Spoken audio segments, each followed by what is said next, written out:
Good morning, boss. Alam niyo ba na kape ang pangalawang pinakamabentang produkto sa buong mundo? O diba? Ang galing. Kaya this morning, andito ko sa isang cafe para matikman ang one of the best drinks on earth.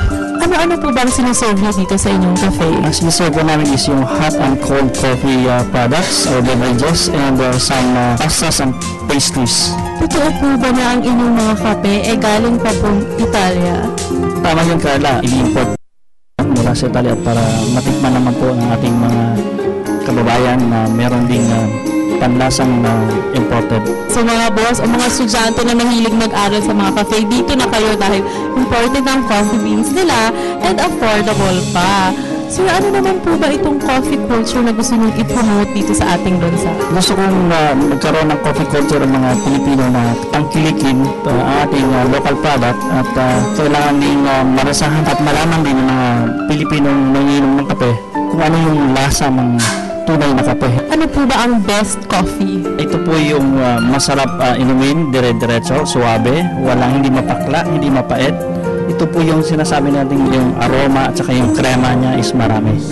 As you all know, coffee is antioxidant. Tinatanggal po lahat ng toxins sa ating katawan. Tuwing umaga, masarap ihalo o isabay ang kape na yung black coffee para sa mga yapis, mga medyo may edad na. Pagtanghali pwede na tayo dun sa mga latte, cappuccino, and pagkahapon, medyo mainit na ho ngayon, masarap na po rito yung mga cold drinks, gaya ng mga meron kaming coffee halo-halo, durian latte, cold drinks durian base, at marami pa pong iba. Parang sa inyo ko lang po narinig tong coffee halo-halo. Kaninong idea po ba ito at anong kwento nito? Kami lang po ang coffee shop na may nag-o-offer ng coffee halo-halo. Nag-iisa na po yan sa buong Pilipinas. Nung makita ko nung last 2 summers na puro halo-halo na lang na pare-parehas ang lasa, makikita mo sa lahat ng billboards, nagkaroon ako ng idea na mag-concoct na aking sariling coffee halo-halo, which is coffee base. Ito pre-mix with coffee. O sa mga mahilig dyan magkape at maghalo-halo, o diba? Pwede nang sabay, pwede nang combine. So ito na, titikman ko. Ito po yung tinatawag natin na coffee grinder. Dito po natin nilalagay yung Italian coffee.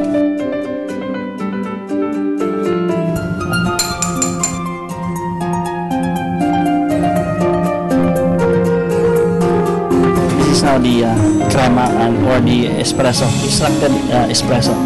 I-expel mo muna yung water sa loob ng itong tawag na steamer, and then you have to put it this way. Initin natin yung Italian way of handling a glass of coffee is ganito.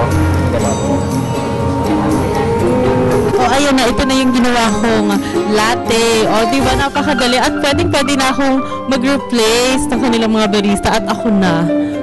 Ang sarap. Tama nga, diba? Ito yung perfect na coffee kasi hindi siya mapait or yung matamis or whatever. Talagang kahit wala ng sugar, pwede mo nang inumin. O diba? Bongga!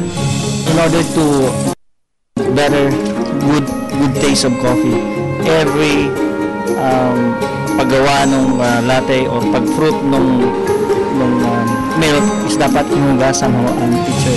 Pag hindi mo bago ang milk, yun na yung magkakaroon tayo ng lactose intolerant. Mr. Ross, nag-aral po ba kayo ng pagbarista? Yes, nag-aral po ako ng pagiging barista sa Portland, Oregon, sa American Barista and Coffee School, dyan po sa Amerika. This is our family business. Ako po ang naatasang mag-aral at magsanay sa Amerika para maging barista. At hinan-over ko na po sa aking mga baristas kung paano yung tama at eksaktong paggawa ng good coffee. Ano po ulit ang tawag dito? Napofroth ko ng milk. Ano po ang tawag dito? Ito po yung tinatawag natin na espresso machine. Ito yung pinakamahal na equipment sa isang coffee shop. Kung itong iinom mo ng kape dito, Cafe Mocha. So, invite nyo naman po ang ating mga viewers na pumunta dito. In-invite ko ang lahat ng mga nanonood. Natikman nyo ang aming one and only coffee halo-halo. Hindi lang po coffee halo-halo, pati na po yung aming mga durian-based latte and cold drinks. At siyempre, nabanggit ko na po yung ating tsokolate. This morning, natutunan ko talaga na hindi lang pala basta-basta ang pagkagawa ng kape. Dapat andun ang iyong passion at may art din. O diba, para ka lang din nagluluto.